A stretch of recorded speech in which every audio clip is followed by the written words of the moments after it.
ଆଜି ଶୁଣିବା ଉପନ୍ୟାସ ଶାସ୍ତି। ଔପନ୍ୟାସିକ କାହ୍ନୁଚରଣ ମହାନ୍ତି। ଭାଗ 8। ଯେଉଁମାନଙ୍କୁ ନିମନ୍ତ୍ରଣ ଚିଠା ଯାଉଥିଲା ସେମାନେ ଭାର ବେଭାର ପଠାଇବାକୁ ଲାଗିଲେ। ହରି ମହାନ୍ତି, ରାମ ପହରାଜେ, ନିଧେଇ ସ୍ୱାଇଁ ସମସ୍ତେ ବ୍ୟସ୍ତ ରହିଲେ କାମରେ। ଦିନ 2-3ଟା ବାଜି ରହିଲା। ଆଗରୁ ସବୁ ଚିଜର ବରାଦ ନ ଦେଲେ ଏତେ ବଡ଼ ନିମିତ୍ତ ସୁରୁଖୁରୁରେ ଉଠିବ କିପରି? ସମସ୍ତେ ସିନା କାର୍ଯ୍ୟରେ ବ୍ୟସ୍ତ ରହିଲେ, ଧୋବିର ମନ କେଉଁଠି ଲାଗୁନଥାଏ। ଖୁଡ଼ି ହୋଇଛି ଘରର ମୁରବୀ। ଦିଆ ନିଆଁ ରଖାଥୁଆ ସବୁ କରୁଛନ୍ତି ଖୁଡ଼ି। ସେ ଜାଣେ ତାର ମନ ନ ମାନି ବାପା ସନେଇ ଭାଇକୁ ନିମନ୍ତ୍ରଣ ଚିଠାଉ ଲେଖିଛନ୍ତି। ସନେଇ ଭାଇ ଅଭିମାନ କରି ଭଣ୍ଡାରୀ ଆଗରେ କହିଛି, ସ୍ୱାଇଁଙ୍କ ଦୁଆରେ ଠିଆ ହେବ। ପରିଲୋକ କ'ଣ ସନେଇ ମୂଲିଆ? ତଥାପି ସେ ନିମନ୍ତ୍ରଣ ରଖିଛି, କିନ୍ତୁ ଆଜି ଯାଏଁ ତାର ଖବର ଅନ୍ତର ନାହିଁ କାହିଁକି? ଯଦି ସେ ନ ଆସେ, ବାପାଙ୍କର ରାଗକୁ ଆହୁରି ଜଳାଏ, ତାଙ୍କୁ ଅପମାନ ଦିଏ, ଆଉ ରକ୍ଷଣ ହେବ ନାହିଁ। ସନେଇ ଭାଇର ନାମରେ ଯାହା ଯାହା ପହରାଜେ କହିଲେ ଧୋବିର ବିଶ୍ୱାସ ନ ହେଲେ ମଧ୍ୟ ଭାବିଲା ବେଳକୁ ମନ ପାତଳା ହୋଇ ଆସେ। ଛାତି ଭିତର ଘାଣ୍ଟି ଚକଟି ହୁଏ। ସତେ କ'ଣ ସେ କଇଁର ସର୍ବନାଶ କରି ନିଜକୁ ଏଡ଼େ ଭଲ ବୋଲି ଦୁନିଆ ଆଗରେ ଛଳନା କରିଥିଲା? ଆଖି ତାର ଓଦେଇ ଆସେ। ଛଳନା ସେ କରୁ ପଛେ ସୁଖରେ ରହୁ, ଘର କରୁ। କାହା ଆଗରେ ସେ ମନର ଦୁଃଖ ସେ କହିବ? ନିରୋଳା ବେଲ ଦେଖି ପୁନିକୁ ସେ ସବୁ କହିଲା। ପୁନିଲୋ, ସବୁ କଥା ତୁ ଜାଣୁ। ସନେଇ ଭାଇ ଭଲ କରୁନାହିଁ। ଆମ ସମସ୍ତଙ୍କର ଇଚ୍ଛା ଥିଲା ସୁଖରେ ସେ ଘର କରନ୍ତା, ପରିଡ଼ା ବଂଶର ନାଁ ରଖନ୍ତା, ଟେକ ରଖନ୍ତା, 10ଟା ମଣିଷରେ ଗଣା ହୁଅନ୍ତା। କେଡ଼େ ଭଲ ହୁଅନ୍ତା ଲୋ। ପୁନି କୋଳରେ ବନା ଏପାଖ ସେପାଖ ହେଉଥାଏ। 3 ବର୍ଷର ପିଲା, କେଡ଼େ ସୁନ୍ଦର, କେଡ଼େ ଚଞ୍ଚଳ। ପୁନିର ଲୁଗା ଟାଣି ଛାତିରେ ମୁହଁ ଲୁଚାଇ ଅସ୍ଥିର କରୁଥାଏ ତାକୁ। ପୁନି ବିରକ୍ତ ହୋଇ ଆଖି ଦେଖେଇଲା। ବନା ମୁହଁ ଫଟାଇ କାନ୍ଦେ। ଟିକି ଟିକି ନାକପୁଡ଼ା ଥରି ଉଠେ। ଧୋବି ତାଟି କହେ, କାହିଁକି ତାକୁ ଆଖି ଦେଖାଉଛୁ ପୁନି?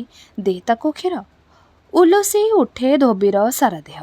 ଏମିତି ପିଲା ବକଟେ ଯଦି ତାରି ପେଟରୁ ବାହାରିଥାନ୍ତା, ତାର ଅପବିତ୍ର ଅନାବଶ୍ୟକ ଉସୁର ଛାତିରୁ ଝରିଯାଆନ୍ତା ଅମୃତର ଝରଣା। ଶିଶୁ ଦେବତାର ଓଠ ଫାକୁଡ଼ା ପରଶରେ ଧୋବି ଲଭନ୍ତା ସରଗ ସୁଖ।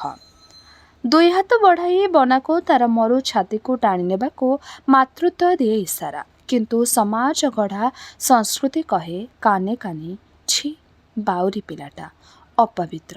ହାତ ଅଟକିଯାଏ। ତୁଣ୍ଡ କହେ, ପୁନିଲୋ, କନ୍ଦାନା ପିଲାକୁ।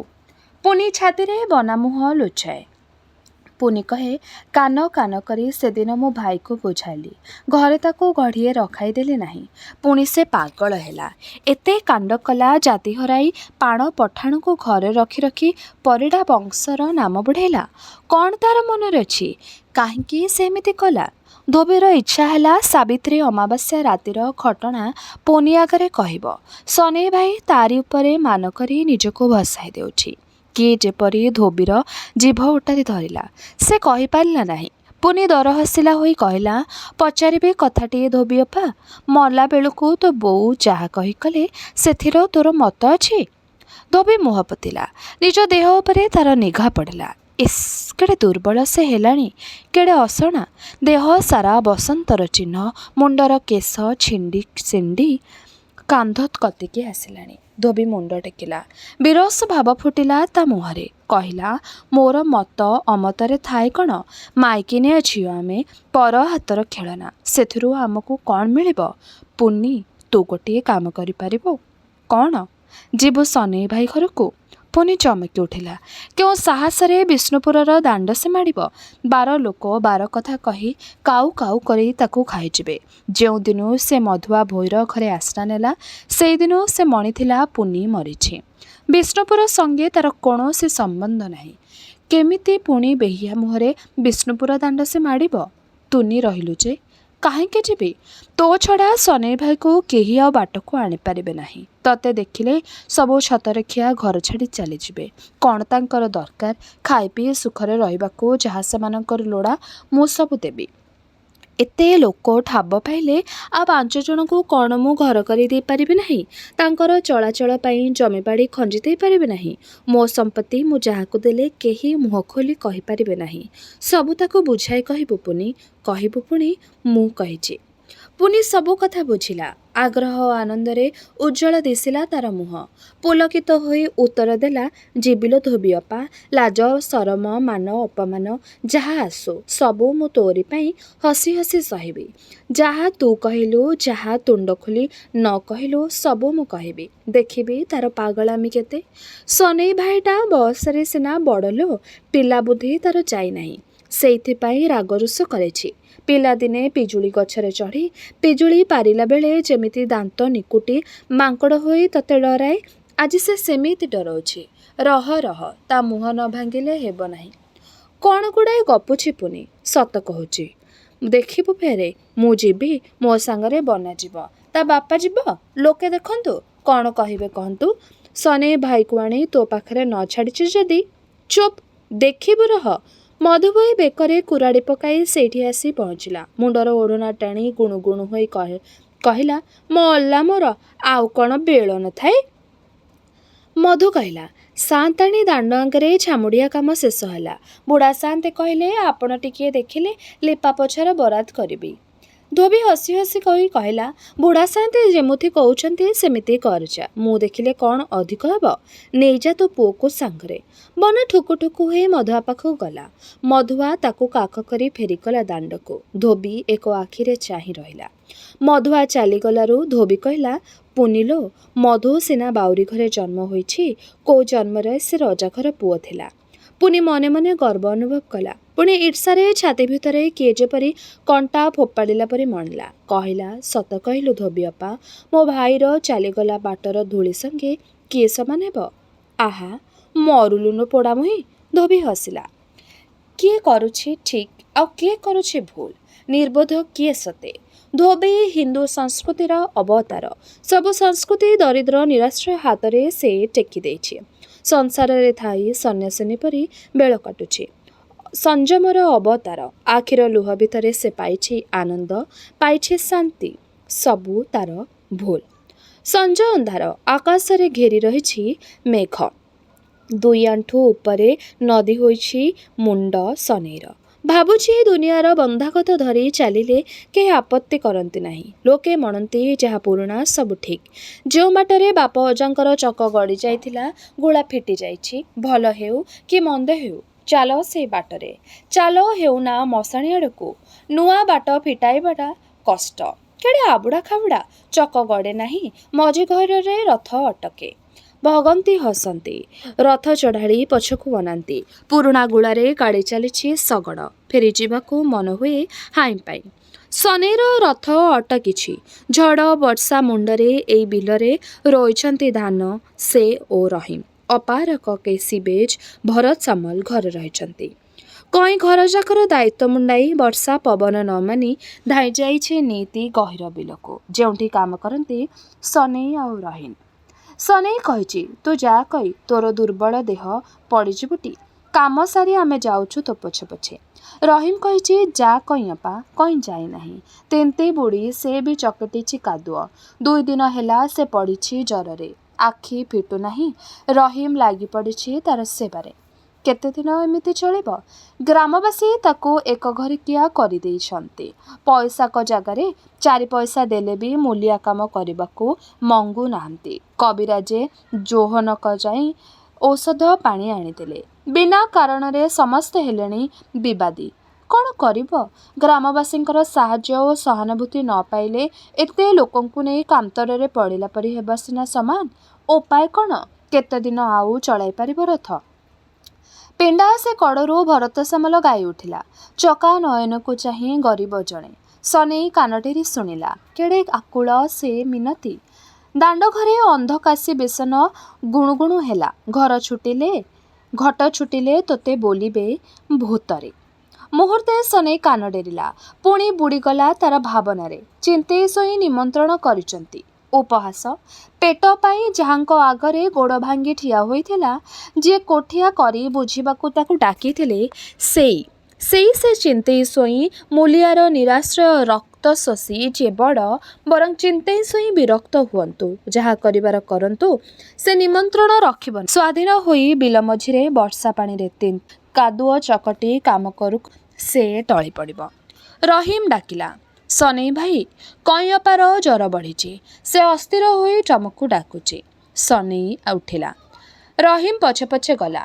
ତଳ ଧଉଡ଼ିର ମଝିକରେ ହେଂସ ଉପରେ ଶୋଇଛି କଇଁ। ଉଜ୍ଜଳ ହୋଇ ଜଳୁଛି ଦୀପ। ଯେ ହନ କକା ମୁଣ୍ଡରେ ବସି କଇଁର କପାଳରେ ହାତ ବୁଲାଉଛନ୍ତି। ସନେଇ ବସିଲା ତାଙ୍କର ପାଖରେ। କଇଁର କପାଳରେ ହାତ ମାରିଲା। ଜାତିରେ ଦେହରେ ତାର ଖଇ ଫୁଟୁଛି। ସନେଇ କହିଲା, ରହିମ, ସାରାଦିନ ପରିଶ୍ରମ କରି ତୁ ହାଲିଆ ହେବୁଣି। ତଥାପି ଗୋଟେ କାମ ବତାଇବି, କରିବୁ? ଆଗ୍ରହରେ ରହିମ ପଚାରିଲା, କ'ଣ? ବୈଦ ଘରକୁ ଥରେ ଯା। ରହିମର ମନ ମରିଗଲା। ବୈଦ କ'ଣ ଆସିବ? ଗୋଡ଼ ହାତ ଧରି ଥରେ ଡାକିବୁ, ନ ଆସୁ ପଛେ ଔଷଧ ଦେବ ତ, ଥରେ ଯା। ଅପେକ୍ଷା ନ କରି ରହିମ ଚାଲିଗଲା। ସନେଇ କହିଲା, ତମେ ଭାରି ଦୁର୍ବଳ ହୋଇଛ ଜୋହନ କାକା। ଯାଅ, ଆର ଘରେ ବିଶ୍ରାମ ନିଅ। ତମେ ଯଦି ପୁଣି ପଡ଼ିଯାଅ ସମସ୍ତେ ହଇରାଣ ହେବେ। ଜୋହନ ଆପତ୍ତି କଲେ। ସନେଇ କେତେ ବୁଝାସୁଝା କରି ତାଙ୍କୁ ନେଇ ଆର ଘରେ ଛାଡ଼ିଲା। ବିଛଣା ପାରିଦେଲା। ଜୋହନ ବିଶ୍ରାମ ନେଲେ। ସନେଇ କଇଁ ପାଖକୁ ଆସିଲା। କଇଁ ଆଖି ଖୋଲିଲା। ପାଖରେ ବସିଛି ସନେଇ ଭାଇ। ମୁଣ୍ଡରେ ହାତ ଚଳାଉଛି। ଘରେ ଆଉ କେହି ନାହିଁ। କଇଁର ସ୍ୱପ୍ନ ଯେପରି ଫଳି ଉଠିଲା। ଏଇ ଘର ତାରି, ସନେଇ ତାର ବର। ମିଛ ନୁହେଁ, ସ୍ୱପ୍ନ ନୁହେଁ, ପାଗଳାମି ନୁହେଁ। ଆଜି ଯାଏ ସେ କୁହୁଡ଼ିରେ ପହଁରୁଥିଲା। ଏତେ ଦିନକେ ଫେରି ଆସିଛି ବାସ୍ତବତାର ମଝିକି। ଯାଉ ଯାଉ ଦୁନିଆ ପ୍ରଳୟ ହୋଇ ଯାଉ। ସେ ତାର ମନର ହଜିଲା ଦେବତାକୁ ପାଇଛି। ଦିନ ରାତି ଯାହା ସେ ଝୁରୁଥିଲା, ଯାହାର ଭାବନା ତାକୁ କରିଥିଲା ବାୟାଣୀ। କଇଁ ଆଖି ତରାଟିଏ ଚାହିଁଲା ଚାରିଆଡ଼କୁ। ସତ ତ ଆଉ କେହି ନାହିଁ। ଅଛି ଏକା ସନେଇ, ତାର ମନର ମଣିଷ। ରୋଗ ଶଯ୍ୟାଏ ନୁହେଁ, ଏଇ ତାରି ବାସର ଘର, ସାରା ଜୀବନର ଶୁଭ ମୁହୂର୍ତ୍ତ। କଇଁ ଦୁର୍ବଳ ହାତ ଟେକିଲା। ସନେଇ ଚଳନ୍ତି ହାତ ପାପଲିକୁ ମୁଠାଏ ଧରି କରୁଣ ଆଖିରେ ଚାହିଁ ରହିଲା। ସନେଇ ତାର ଦୁର୍ବଳ ମୁହଁକୁ ଚାହିଁ କହିଲା, କଇଁ, ବର୍ଲି ଟିକେ ପିଇବୁ? କଇଁର ଶୁଖିଲା ଓଠରେ ଖେଳିଲା ହସର ବିଜୁଳି। ଦୁଇ ଆଖି ଢଳ ଢଳ ହେଲା। କ୍ଷୀଣ କଣ୍ଠରେ ପଚାରିଲା, ଏ ଘର କାହାର? ସନେଇ କହିଲା, ଜାଣୁନାହୁଁ? ଏ ଘର ସଭିଙ୍କର, ଏ ଘର ତୋର। କଇଁ କହିଲା, ଏ ଘର ସଭିଙ୍କର, ଏ ଘର ମୋର ନୁହେଁ? ସନେଇ ଭାବିଲା। ଜ୍ୱର ଅଧିକ ହେବାରୁ କଇଁର ମୁଣ୍ଡର ଅବସ୍ଥା ଭଲ ନାହିଁ। ତାର ମନରେ ଆଘାତ ଦେଲେ ପୁଣି ତାର ପାଗଳାମି ବାହାରିବ। ସେଇଥିପାଇଁ ସେ ବୁଝେଇ କହିଲା, ନାଇଁ ଲୋ, ଏ ଘର ତୋର। ଏଠି ଯେଉଁମାନେ ଆଶ୍ରୟ ନେଇଛନ୍ତି ସମସ୍ତେ ତୋରି। ତୋରି ଚେହନ କକା, ରହିମ, କାଶୀଭରତ ସମସ୍ତେ ତୋର। ଏ ଘର ତୋରି ଲୋ। କଇଁ ହସିଲା। ଏ ଘର ମୋର, ଏ ଘର ମୋର କହି ସେ କୁଣି ହେଲା। ସନେଇ ତାର ହାତ ଖସାଇ ଆଣି କହିଲା, ବ୍ୟସ୍ତ ହନା କଇଁ, ଏ ଘର ତୋର। ତୁ ଭଲ ହୋଇଯିବୁ। କଇଁ ଖୁସି ହୋଇ ଉଠି ବସିଲା।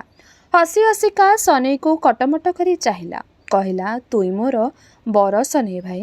ମଲା ଆଗରୁ ବାପା ମୋତେ କହିଯାଇଛି। ମୋରି ହାତ ଧରି ପେଟ ପାଇଁ କେତେ ଗାଁ ଗଣ୍ଡା ସେ ବୁଲିଛି। ପଚାରିଲେ କହିଛି, ଉପରେ ଭଗବାନ ଅଛନ୍ତି ଲୋ କଇଁ। ଆମେ କେବେ କାହାରି ଅନିଷ୍ଟ କରିନଥାଇ। ଠାକୁରେ ଆମକୁ ସାହା ହେବେ। ଶୁଣିନୁ ବନେଇ ପରିଡ଼ା କ'ଣ କହିଥିଲେ? ବାପା କହେ, ଫେରିଯିବା ଘରକୁ, ତୁ ପରିଡ଼ା ଘରର ବୋହୂ। ଶୁଣିନୁ ବନେଇ ପରିଡ଼ା କ'ଣ କହିଥିଲେ? ଭଲ ବେଳ ପୁଣି ଆସିବ। କଇଁର ଆଖିରୁ ଲୁହ ଝରିଲା। କ୍ଷୀଣ କଣ୍ଠରେ ପୁଣି କହିଲା, ବାପା ଅଚଳ ହେଲା। ତାର ଆଣ୍ଠୁଗଣ୍ଠି ଫୁଲିଲା। ଜାଣେନା ସେ ଗାଁ ନାମ କ'ଣ? ନଈକୂଳ ଆମ୍ବତୋଟା ପାଖରେ କେତେ କାଳର ପୁରୁଣା ମନ୍ଦିରଟା। ଛଟପଟେଇ ସାଲୁବାଲୁ ସାପ। ସେଇଠି ରଖିଲି ବାପାକୁ। ଚାରିପଟେ କାଙ୍ଗାଳ ଦଳ। ଆସୁଛନ୍ତି ପଲ ପଲ, ପଡ଼ି ମରୁଛନ୍ତି। ସନେଇ ବାଇ, ଭିକ ମଗା ବାପ ମୁହଁରେ ତୋରାଣି ଦେଲି। ଭିକ ବି ମିଳିଲା ନାହିଁ। ସେଇ ଗାଁରେ କେତେ ବଡ଼ ଘରଟିଏ। ସେଇ ଏକା କାଙ୍ଗାଳକୁ ଭାତ ପେଜେ ଦେଲେ। ଦାନ ଗଦା ଅଧା ହେଲା। କେତେଦିନ ଅନୁସରଣ କରି କାଙ୍ଗାଳମାନେ ଯିଏ ଯୁଆଡ଼େ ପଳେଇଲେ। ମୁଁ ଯାଇପାରିଲି ନାହିଁ। ବାପର ଦିହ ଦିନକୁ ଦିନ ଖରାପ ହେଲା। ଉଠିବାକୁ ତାର ଶକ୍ତି ନାହିଁ। ସବୁବେଳେ ପାଟି କରୁଛି, କଇଁଲୋ, ତୋରାଣି ଦେ। କେମିତି ତୋ ଆଗରେ କହିବି କ'ଣ ହେଲା? ବାପ ବିକଳ ସହି ନ ପାରି ସଞ୍ଜ ବୁଡ଼େ ଛପି ଛପି ମନ୍ଦିଏ ତୋରାଣି ପାଇଁ ସିନା ମୁଁ ପଶିଲି। କିଏ ସେ? ତାକୁ ମୁଁ ଚିହ୍ନେ ନାହିଁ ତ? କାହିଁକି ସେ ମୋତେ ଧରି ରଖିଲା? ଭାତ ତୋରାଣିର ଲୋଭ ଦେଖାଇଲା। ବାପର ଡାକ କାନରେ ବାଜି ଯାଉଥାଏ, କଇଁଲୋ, ତୋରାଣି ମନ୍ଦେ ଦେ। କେତେ ଦିନର ଉପାସ ପେଟ ଗର୍ଜି ଉଠୁଥାଏ। ରାକ୍ଷସ ପରିକା ସେ ଲୋକଟା। ମୋତେ ଛାତିରେ ଜାକିଲା। କାନରେ କହିଲା, ଗୋଟାଏ ପେଟ ତୋର। କେତେ ଭାତ ଖାଇବ? କେତେ ତୋରାଣି ପିଇବ? ସନେଇ ଭାଇ ଅଧା ପ୍ରାଣ ଘେନି ଥରିଲା ଗୋଡ଼ରେ ଟଳି ଟଳି ବାପ ପାଖକୁ ଫେରିଲି। ଗୋଟିଏ ହାତରେ ପାଣି ଠିକି ଧରିଥାଏ, କାନିରେ ବାନ୍ଧିଥାଏ ଧୋବ ଫରଫର ତତଲା ଭାତ, ଲୁଣ ତରକାରୀ। ବାପ ଖାଇବ, କେତେ ଖୁସି ହେବ, ବଞ୍ଚିବ। ଭଲ ଲୋକଟି ସିଏ। ମୋତେ ଛାତିରେ ଧରିଥିଲା ଅସନା ମଇଳା କାଙ୍ଗାଳୁଣିଟାକୁ। କାନରେ ଯିଏ କହିଥିଲା ସବୁଦିନେ ସଞ୍ଜବେଳେ ଯାଇ ଭାତ ଆଣିବାକୁ। ଭଲ ଲୋକ ସିଏ। କିନ୍ତୁ ଖୁସିରେ ଧାଇଁ ଆସିଥିଲେ ବାପାକୁ କହିବି, ତାରି ତୁଣ୍ଡରେ ଆହାର ଦେବି, ସେ ବଞ୍ଚିବ, ସେ ଭଲ ହେବ। ଜହ୍ନ ରାତି। ନଈବନ୍ଧ ଉପରେ ସେ ଭଙ୍ଗା ମନ୍ଦିର ଭିତରେ ପହଞ୍ଚିଲି। ବାପର ଦେହରେ ପ୍ରାଣ ନଥିଲା। କେତେବେଳୁ ମରି ସେ କାଠ ହୋଇଗଲାଣି। ମନ ଇଚ୍ଛା କାନ୍ଦିଲିରେ। ବାଥର ମଲା ମୁହଁରେ ଭାତ ଦେଲି, ପାଣି ଦେଲି। ସେ ଉଠିଲା ନାହିଁ। ସେଇ ଦୁର୍ବଳ ମଲା ଦେହ ପାଖରେ ବସି ସବୁ ଭାତ ଖାଇଲି, ପାଣି ପିଇଲି। ରାତି ପାହି ନଥାଏ। ବାପର ମଲା ଦେହକୁ ଛାଡ଼ି ଯୁଆଡ଼େ ଗଲା ଆଖି ମୁଁ ଚାଲିଲି। କଇଁ ଆଖିରୁ ଲୁହ ପୋଛିଲା। ସନେଇ ନିଜକୁ ଅପରାଧୀ ମଳିଲା। କଇଁ ବାପ ପାଇଁ ସର୍ବସ୍ୱ ଦେଲା, ଆଉ ସନେଇ ପେଟ ପାଇଁ ନେଲା ବାପର ଜୀବନ। କହିଲା, କଇଁ, ପାପ ପୁଣ୍ୟ କ'ଣ ମୁଁ ଜାଣିନଥିଲି, ବୁଝିନଥିଲି ଯେ ଯାହା ମୁଁ କରୁଛି ଅପରାଧ କରୁଛି। ସେଥିପାଇଁ ପେଟର ଜ୍ୱାଳାରେ ଯିଏ ମୋତେ ଆଖି କୋଣରେ ଡାକିଥିଲା ଆଉ ମୁଠାଏ ଭାତର ଲୋଭ ଦେଖାଇଥିଲା, କିଛି ନ ଭାବି ନ ବିଚାରି ଭାତର ମୂଲ୍ୟ ପାଇଁ ମୋର ଅସନା ଦୁର୍ବଳ ଦେହ ମୁଁ ତା କୁହାରେ ତା ଆଗରେ ପାତି ଦେଇଥିଲି। ପୁଣି ଅବହେଳା ଦେଖିଲେ ଗୋଟାଏ ଗାଁ ଛାଡ଼ି ଯାଇଥିଲି ଅନ୍ୟ ଗାଁକୁ, କାଙ୍ଗାଳ ପଲଙ୍କ ସାଥିରେ ପେଟର ଜ୍ୱାଳାରେ ବଞ୍ଚିବାର ଆଶାରେ। ବେଳ ଗଳିଗଲା। ଯିଏ ଦେଖିଲା ପଚାରିଲା, କିଏ ମୋର ବର? ପେଟର ଶିଶୁକୁ ଚାହିଁଲି। ବୁଝିଲି ମୁଁ ଅନ୍ୟାୟ କରିଛି, ପାପ କରିଛି, ଅନୀତି କରିଛି। ବର ନଥାଇ ଶିଶୁର ମା ହେବା ଅଧିକାର ମୋର ନାହିଁ। ଯିଏ ମୋର ବର, ତାରି ଶିଶୁକୁ ପେଟରେ ବୋହିବାର ବିଧି। ସନେଇ ଭାଇ, ସମସ୍ତେ କହନ୍ତି ତୁ ମୋର ବର, କିନ୍ତୁ ତୋର ଶିଶୁ ତ ମୋର ପେଟରେ ନଥିଲା। କାହାର ଶିଶୁ ସେ ମୁଁ ତ ନିଜେ ଜାଣି ନାହିଁ, ବରଂ ଅପନ୍ତରାରେ ପଡ଼ି ପେଟ ଜ୍ୱାଳାରେ ମରିବା ଉଚିତ ଥିଲା। କେହି ମୋତେ ଏକଥା ଶିଖେଇ ନାହିଁ ରେ। କଇଁ ଘନ ନିଶ୍ୱାସ ଛାଡ଼ିବାକୁ ଲାଗିଲା। ଅଟଳ ଅଚଳ ପଥର ମୂର୍ତ୍ତି ସନେଇ ବସି ରହିଥାଏ। ଏକ ଆଖିରେ କଇଁର ଫଣ ଫଣ ମୁହଁକୁ ସେ ଚାହିଁ ରହିଥାଏ। କଇଁ କହିବାକୁ ଲାଗିଲା, ଶିଶୁ ଯେତେବେଳେ ନିର୍ଜନ ବାଟକଡ଼ରେ ମୋରି କୋଳରେ କୁଆଁ କୁଆଁ ଡାକ ଛାଡ଼ିଲା, ଯେତେବେଳେ ତାର କଳା ମିଚି ମିଚି ଟିକି ଟିକି ଆଖିକୁ ଚାହିଁଲି, ହାତ ଗଲା ନାହିଁ, ସତ ବଳିଲା ନାହିଁ। ତାର ପାଟିକୁ ଚିରଦିନ ପାଇଁ ବନ୍ଦ କରି ପୁଣି ଲୋକଙ୍କ ଆଖି ଆଗରେ ନିଷ୍କଳଙ୍କ ହେବାକୁ। ସେଇଆ ମୋତେ କେତେ କିଏ ଶିଖାଇଲେ। ମୁଁ ଆଗରୁ ଭାବିଥିଲି ପାପର ଚିହ୍ନ ଲୁଚାଇ ଫେରି ଆସିବି ଏଇ ଘରକୁ, ତୋରି ପାଖକୁ। ପାରିଲି ନାହିଁ ରେ। ଦୁନିଆର ଆଖିରେ ଯିଏ କଳଙ୍କର ପସରା, ତାକୁ ଛାତିରେ ଧରି ଦ୍ୱାର ଦ୍ୱାର ବୁଲିଲି। ଶେଷକୁ ସେ ଶୋଇଲା ମଶାଣିର ଭୂଇଁରେ। ସନେଇ ଭାଇ, କଳଙ୍କର ଚିହ୍ନ ସିନା ଲିଭିଲା, କଳଙ୍କ ଛପିଲା ନାହିଁ। ଜାଣେ ମୁଁ ହେଲି ବାୟାଣୀ। ଲୋକେ ମୋତେ ସେଇଆ କହିଲେ। ଗାଁ ଗାଁ ବୁଲିଲି, ନିଜର କଳଙ୍କ ନିଜ ତୁଣ୍ଡରେ ଗପିଲି। ଭୁଲି ଯାଇଥିଲି ଏ ଗାଁ କଥା, ମୋର ବର ସନେଇ ପରିଡ଼ା କଥା। କଇଁ ବଡ଼ ପାଟି କରି ହସିଲା। କହିଲା, ଅକସ୍ମାତ୍ ଆସିଲି ଏଠାକୁ ସନେଇ ଭାଇ, ଗତ କଥା ସବୁ ମନେ ପଡ଼ିଲା। ଆଜି ମୁଁ ଏ ଘରେ ଆଶ୍ରା ନେଇଛି, ତୁଇ ସନେଇ ପରିଡ଼ା। ଯିଏ ମୋର ବର ଥିଲୁ, ମୋତେ ତୁ ଆଶ୍ରା ଦେଇଛୁ। ହା ହା। ଆରେ ପାଗଳ ମୁଁ ନୁହେଁ ରେ, ପାଗଳ ତୁଇ ସନେଇ ପରିଡ଼ା। ପରଙ୍କ ପାଇଁ ଖଟି ଖଟି ମରୁଛୁ, ପରଙ୍କ ପାଇଁ ଜାତି ଧର୍ମ ହରାଇ ବସିଛୁ। ଗାଁ ଲୋକଙ୍କର ଅପଡ଼ ହୋଇଛି। କଇଁ ବାଡ଼ିଆକୁ ଘରେ ରଖି କହିଦେଉଛୁ ତୁ କଇଁର ବର। ସନେଇ ଦୀର୍ଘଶ୍ୱାସ ଛାଡ଼ିଲା। ଉତ୍ତେଜିତ ହୋଇ କଇଁ ଉଠି ଠିଆ ହେଲା। ବଡ଼ ପାଟି କରି କହିଲା, ଠକୁଛୁ ମୋତେ ନାଇଁ ରେ। ମୁଁ ଭିକାରୁଣୀ, କାଙ୍ଗାଳୁଣୀ। ମୁଁ ପାପ କରିଛି, ଅନ୍ୟାୟ କରିଛି, କୁଳକୁରୁ ଯାଇଛି, ଧର୍ମ ଯାଇଛି। କିଏ ଘରେ ଆଶ୍ରା ଦେଇପାରିବ? କିଏ ହେବ ମୋର ବର? ମିଛ କଥା, ସବୁ ମିଛ କଥା। ମୁଁ ଏ ଘରେ ରହିବି ନାହିଁ। ମୁଁ ଯିବି। କଇଁ ଟଳି ଟଳି ଆଗକୁ ଚାଲିଲା। ଆକାଶରୁ ଖସି ପଡ଼ିଲା ପରି ମଣିଲା ସନେଇ। ସେ ଠିଆ ହେଲା। କଇଁର ହାତ ଧରି ଅଟକାଇ ରଖି କହିଲା, କଇଁ, ତୁ ବସ, ଶୁଣ, ମୁଁ କ'ଣ କହୁଛି ଶୁଣ। ଜୋର କରି କଇଁକୁ ବିଛଣାରେ ବସାଇ ଦେଲା। କଇଁ କଟମଟ କରି ଚାହିଁ ରହିଲା ତା ମୁହଁକୁ। ସନେଇ ତାର ହାତ ଧରି ନରମ ସ୍ୱରରେ ଅନୁନୟ କରି କହିଲା, ତୁ ଭାରି ଦୁର୍ବଳ ହୋଇଛୁ କଇଁ, ତତେ ଜ୍ୱର, ତୋ ଦେହରେ ତାତି ହେଉଛି। ମୁଁ ଔଷଧ ରହିମକୁ କହିଛି ଆଣିବାକୁ, ସେ ଆଣିବ। ତୁ ଖାଇବୁ, ଜ୍ୱର ଭଲ ହୋଇଯିବ। ଶୋଇପଡ଼ ଟିକିଏ। ତୋ ଦେହ ଭଲ ହେଲେ ମୋ କଥା ତୁ ଶୁଣିବୁ। କିଛି ଲୁଚେଇବି ନାହିଁ, କହିବି। ତୁ ପାତକୀ ନୋହୁ, ପାତକୀ ମୁଁ। କଥା ମାନି କଇଁ ଶୋଇଲା। ସନେଇ ତାକୁ ଚାଦର ଘୋଡ଼େଇଲା। କେତେବେଳୁ ରହିମ ଗଲାଣି, ଏତେବେଳ ଯାଏ ଫେରିଲା ନାହିଁ। ଅନ୍ଧାର ରାତି ପିଲା ଲୋକ ଭରଥିଆ ଗୀତ ପାଇଁ ଘୁମେଇ ପଡ଼ିଲି। ସେଇ ଶେଷବଦ ଶୁଭୁଛି ଘଟ ଜୋଟିଲେ ତତେ ଭୁଲିବେ ଭୂତରେ। ସନେଇ ଉଠିଲା। କାନ୍ଥ ପାଖରେ ରଖାଯାଇଥିବା ବେଲାରୁ ବାର୍ଲି ଆଣି ଗିଲାସରେ ପାଣି ରଖିଦେଇ କଇଁକୁ ପିଏଇ ଦେଲା। କଇଁ ଆଖି ଖୋଲିଲା। ସନେଇ ତା ପାଟି ପାଖରେ ଗିଲାସ ଧରିଲା। କଇଁ ଢକ ଢକ କରି ପିଇଦେଲା, ପୁଣି ଆଖି ବୁଜିଲା।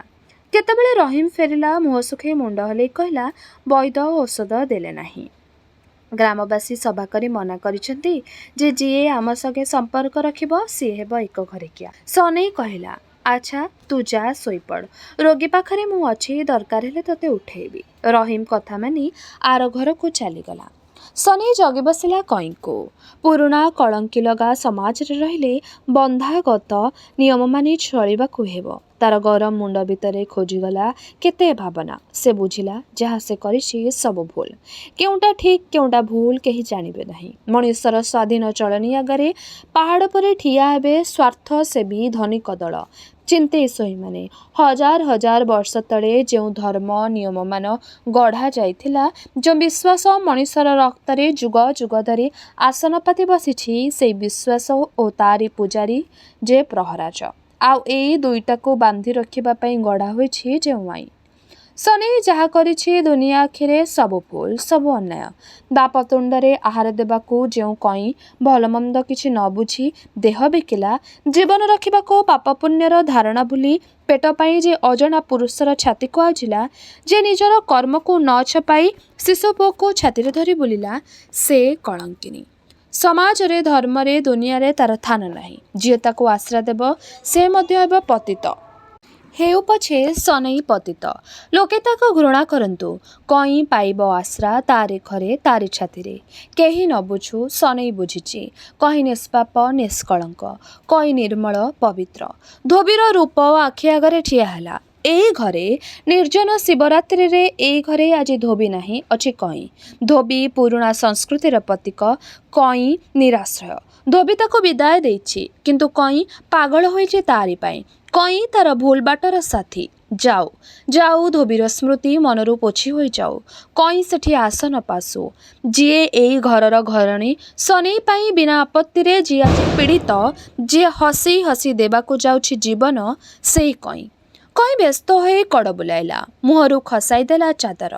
ଆଖି ଖୋଲିଲା। ପାଖରେ ବସିଛି ସନେଇ। କେଡ଼େ ହସ ହସ ମୁହଁ। ସନେଇ କଇଁର କପାଳରେ ହାତ ମାରିଲା। ଝାଳ ଚାଦର ଘୋଡ଼ି ହୋଇ ଦେହ ଝାଳେଇଲାଣି। ଜ୍ୱର ଛାଡ଼ିଯିବ। ଘୋଡ଼େଇ ଦେଲା କମ୍ବଳ। ସାଇଁ ସାଇଁ ନିଶା ଗର୍ଜୁଛି। କାହାରି ସୋଟ ଶବଦ ନାହିଁ। ସନେଇ ଦୀପରେ ଜଡ଼ା ତେଲ ଢାଳି ପଦାକୁ ଆସିଲା। ଡିବିରି ଲଗାଇ ଘରେ ପଶି ଦେଖିଲା ସବୁ ଅସନା ହୋଇ ପଡ଼ିଛି। କଇଁର ହାତ ବାଜି ଯିଏ ଦିଲୁଥିଲା ଉଜ୍ଜଳ। ରୋଷଘର ଓ ଭଣ୍ଡାର ଘର କବାଟ କିଳିଲା। ସେ ପାଖରେ ଘରେ ଜୋହନ କକା ଶୋଇ ଘୁଙ୍ଗୁଡ଼ି ମାରୁଛନ୍ତି। ତାଙ୍କ ପାଖରୁ ଟିକିଏ ଦୂରରେ ଶୋଇଛି ରହିମ। ଭୂଇଁ ଉପରେ ମୁଣ୍ଡ ତଳେ ହାତ ଦେଇଛି ତହିୟାକର। ଦାଣ୍ଡ ଘରେ କାଶୀ ବେଳକୁ ନିଦ ହୋଇଗଲାଣି।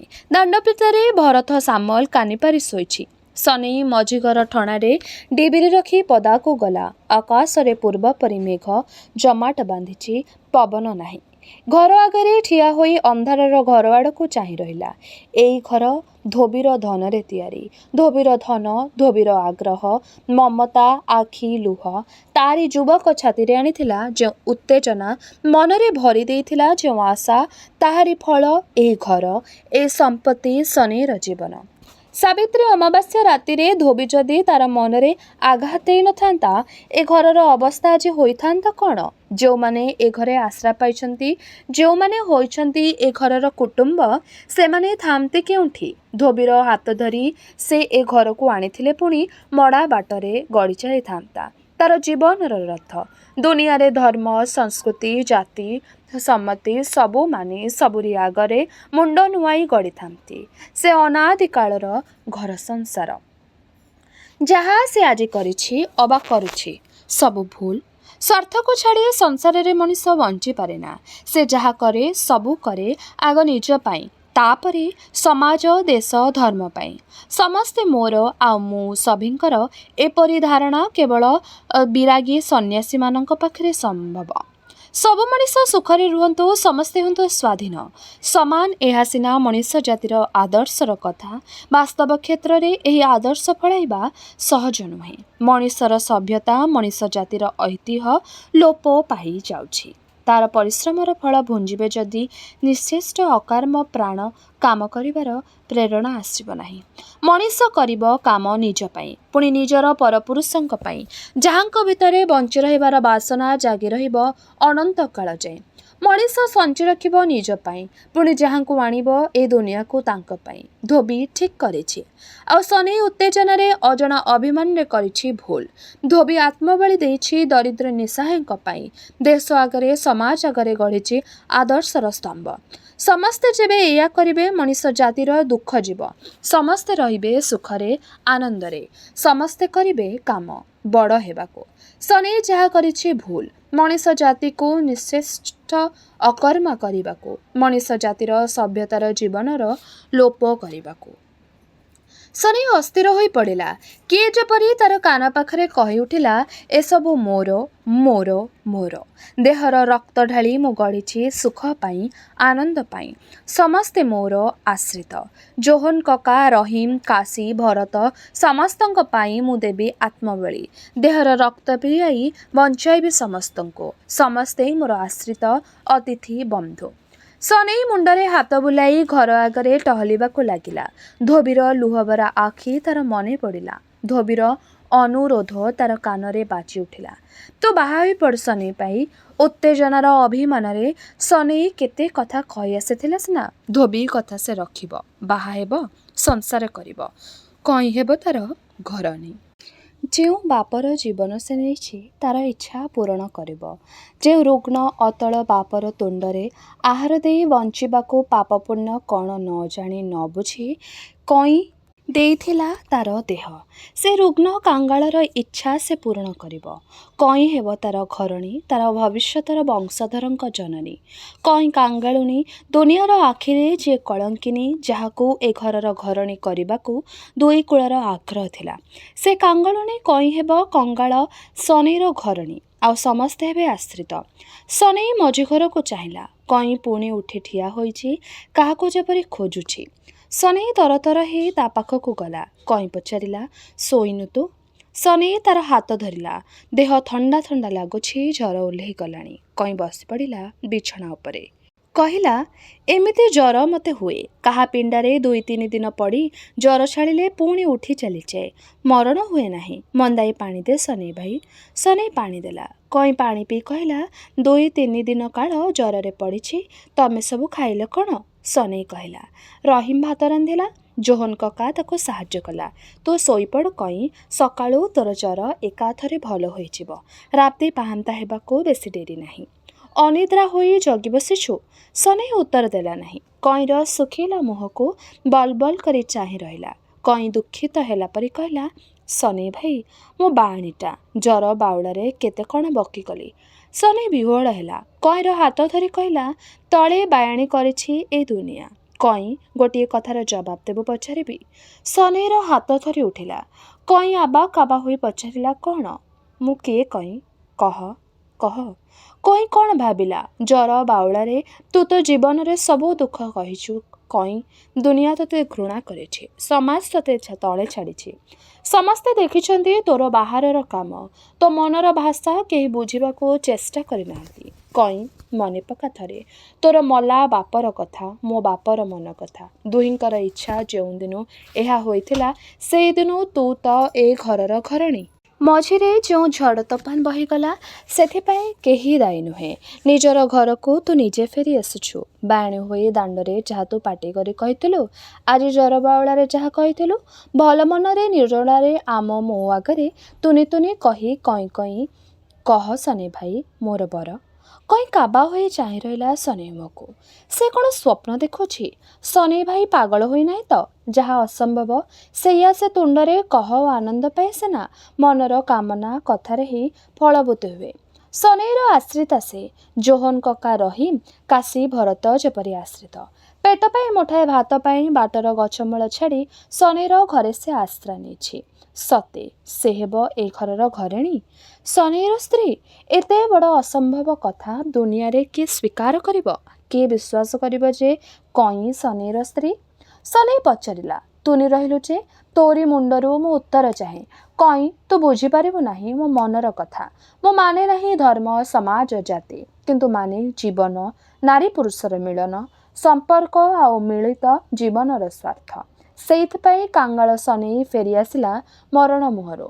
ଶୁଣ କଇଁ, ଆଜି ଏହି ନିରୋଳା ରାତିରେ ସବୁ କଥା ତୋ ଆଗରେ ଖୋଲି କହିବି। ଶନି କହିବାକୁ ଲାଗିଲା।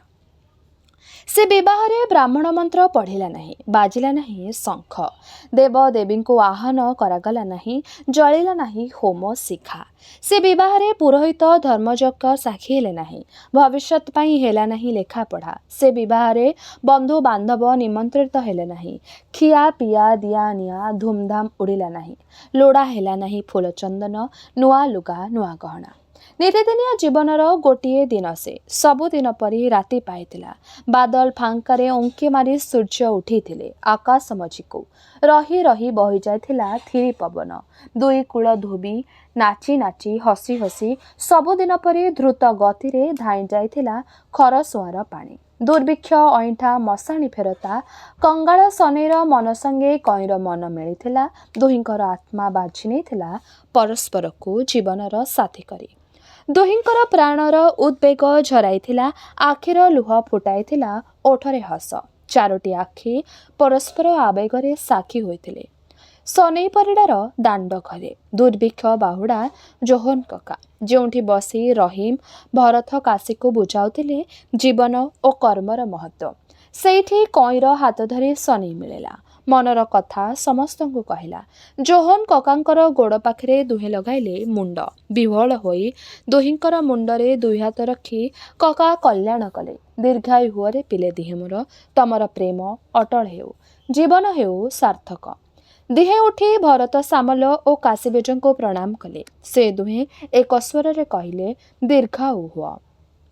ଦୁହିଁଙ୍କୁ ମୁଣ୍ଡ ନୁଆଁଇ ପ୍ରଣାମ କଲା ରହିମ। ଶନି ରହିମର ଗୋଟିଏ ହାତ ଧରି ଗଦଗଦ କଣ୍ଠରେ କହିଲା, ତୁଇ ମୋର ପିଲା ଭାଇରେ ରହିମ, ତତେ ମୁଁ ଆଶୀର୍ବାଦ କରୁଛି। ରହିମର ଆର ହାତଟି ଧରିଲା କହିଁ। ଗେହ୍ଲେଇ କହିଲା, ନାଇଁ ନାଇଁ, ସେ ମୋର ଭାଇ, ତମର ନୁହେଁ। କହ ରହିମ, କହ। ରହିମ ହସିଲା। ଉତ୍ତର ଦେବା ଆଗରୁ ଦର ଆଉଜା ଦାଣ୍ଡ କବାଟ ଠେଲି ଘର ଭିତରକୁ ଫସି ଆସିଲା ପୁନି। ଛାତିରେ ତାର ପୁଅ ବନା, ପଛରେ ମଧୁ ଭୋଇ। ପୁନି ମୁହଁରୁ ସବୁ କଥା ଧୋବି ଶୁଣିଲା। ଅବିଚଳିତ ସ୍ୱରରେ କହିଲା, ଏଥିକି ତୁ ବ୍ୟସ୍ତ ହେଉଛୁ କାହିଁକି ଲୋ? ସେ ପାଗଳ ହୋଇଛି ବୋଲି ତ ଦୁନିଆ ପାଗଳ ହେବ ନାହିଁ। ବେଶ କଲୁ, ଗୋଡ଼େ ଗୋଡ଼େ ଫେରି ଆସିଲୁ। କଇଁ କୋଳକୁ ପୁଅ ନ ଦେଇ ଭଲ କାମ କରିଛୁ। ଆମେ ସିନା ଶନେଇ ଭାଇର ଭଲକୁ ଯାହା କରିଥିଲୁ, ନ ହେଲା ତ ନାହିଁ। ସଞ୍ଜର ମଳହଳ ଛାଇ ଧୀରେ ଧୀରେ ଘୋଟି ଆସୁଛି। ପୁନି ତୀକ୍ଷ୍ଣ ଆଖିରେ ଧୋବିକୁ ଚାହିଁଲା, ଦୁଃଖ କରି କହିଲା, କେଡ଼େ ବଡ଼ ଆଶା ଭାଙ୍ଗିଗଲା ଧୋବା। ଧୋବି ଅସ୍ୱାଭାବିକ ହସ ହସି କହିଲା, କାହାର ଆଶା? ମୋର। ପୁନି ଲୋ, ତୋ ଆଗରେ ଲୁଚାଇବି କ'ଣ? କୌଣସିଥିରେ ମୋର ଆଶା ନାହିଁ। ନଈ ସୁଅରେ ଭାସିଯାଏ ଯେଉଁ ନିର୍ଜୀବ କୁଟାଖିଅ, ଭାସିଯିବା ଛଡ଼ା ସେ ଯେମିତି ଆଉ କିଛି ଜାଣେ ନାହିଁ। ମୋର ଜୀବନ ସେମିତି ଭାସି ଚାଲିଛି। ମୋର ଦୁଃଖ ନାହିଁ କି ଆନନ୍ଦ ନାହିଁ। ଏତିକି କହି ତରତର ହୋଇ ଧୋବି ଖଞ୍ଜା ଭିତରକୁ ଆସିଲା। ରାଧାମାଧବର ଖଟୁଲି ଆଗରେ ମୁଣ୍ଡ ଲଗାଇ ଆଖିରୁ ଲୁହ ଅଜାଡ଼ିଥିଲା। ଗୋଟିଏ ମାତ୍ର ତାର ପ୍ରାର୍ଥନା, ହେ ଦେବତା, ତମେ ଯେପରି ମୂକ ଅଥର୍ବ କଠିଣ ମତେ ସେଇଆ କର। ସ୍ତ୍ରୀଙ୍କର ଶୁଦ୍ଧକ୍ରିୟା ଶେଷ ହେଲା। ବନ୍ଧୁବାନ୍ଧବ ନିମନ୍ତ୍ରିତ ଭଦ୍ରଲୋକମାନେ ଫେରିଗଲେ। କେବଳ ଚିନ୍ତେଶ୍ୱରୀଙ୍କର ଅନୁରୋଧରେ ପହରାଜୀ ଓ ଗୋବିନ୍ଦ ପ୍ରଧାନ ଅଟକି ରହିଲେ। ଠାକୁର ମେଲାରେ ବିଛଣା ପରା ହୋଇଛି। ଦ୍ୱିପହରେ ସମସ୍ତେ ବସିଛନ୍ତି ସେଇଠି। ଚିନ୍ତେଶ୍ୱରୀ ଭାବି ଚିନ୍ତିତ ଦେଖାଯାଉଛନ୍ତି। କଥା ଛପି ରହେ ନାହିଁ। ସାମାନ୍ୟ ଗୋଟାଏ ଲୋକ ଶନେଇ ପରିଡ଼ା ଫୁଙ୍କିଦେଲେ ଉଡ଼ିଯିବ। କାହାର କଥା ନ ମାନି ସ୍ତ୍ରୀଙ୍କର ଶେଷ ଆଶା ପୂରଣ କରିବାକୁ ସେ ଲୋକ ବରଗି ନିମନ୍ତ୍ରଣ କରିଥିଲେ। ନ ଆସିଲେ ତ ନାହିଁ। ଭଣ୍ଡାରୀ ଆଗରେ ଅପମାନ କରି କହିଲା, ପୁରୁଣା ଘଟଣା ସବୁ ସ୍ୱଇଁଙ୍କର ମନେ ପଡ଼ିଗଲା। ତାରି ବାପ ଏମିତି ଦିନେ ପହରାଜଙ୍କ ଆଗେ ଅପମାନ କରିଥିଲା।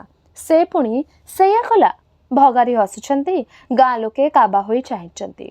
ପହରାଜ ନାକରେ ଟିପେ ନାଶ ଦେଇ କହିଲେ, ଏଠିକି ଆପଣ ଭାବିଛନ୍ତି କାହିଁକି?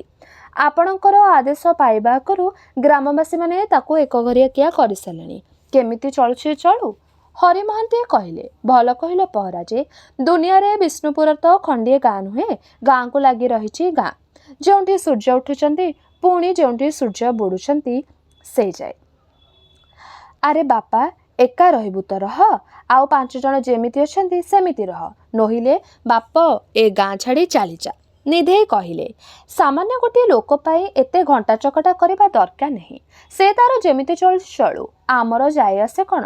ସଂସାରରେ ସେମିତି କେତେ ଛତରା ବାଳୁଙ୍ଗା ଅଛନ୍ତି। ପର କଥା ନେଇ ଆମର ଚିନ୍ତା କରିବା ଦରକାର ନାହିଁ। ସବୁଠାରୁ ଭଲ ହେବ ଆମେ ଯଦି ତୁନି ରହିବା। ଗୋବିନ୍ଦ ପ୍ରଧାନେ ମୁହଁ ଖୋଲିଲେ, ଏକା ମଣିଷ ପିଲା ସେଇ, ଆଉ ସମସ୍ତେ ଘାସ ଖାଉଛନ୍ତି ପରା। ତାରି ଦେହରେ ରକ୍ତ ଅଛି, ଆଉ ସମସ୍ତେ କାଠପଥର।